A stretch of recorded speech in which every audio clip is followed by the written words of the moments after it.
Dans Excel, on aime bien les listes déroulantes et on aime surtout bien, lorsque l'on ajoute quelque chose, comme par exemple ici le service R&D, que le service R&D se retrouve aussi dans la liste déroulante. Et vous allez voir qu'avec Excel, c'est fait en 3 clics, en 10 secondes, et que c'est la bonne méthode pour créer une liste déroulante avec Excel.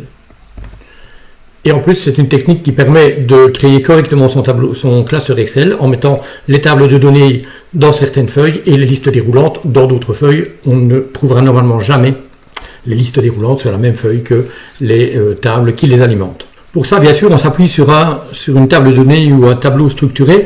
Depuis 2007, cet outil existe dans Excel et il n'est même pas encore bien utilisé par tout le monde à l'heure actuelle. Donc, bien sûr, une table de données ici avec les services. On va voir que sans aucune formule, on crée directement la liste déroulante. Je vais sélectionner la colonne de mon tableau qui doit alimenter la liste déroulante. Et ici, je vais la nommer, par exemple, liste pour liste, et puis service. Je n'oublie pas de faire un petit Enter.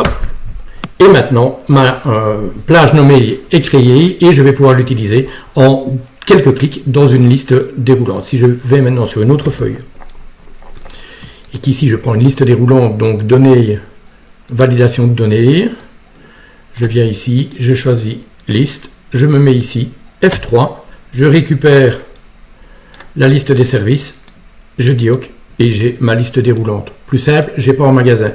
Si maintenant j'ajoute ici R&D et RH, et bien sur mon autre feuille, je vais retrouver dans ma liste déroulante R&D et RH.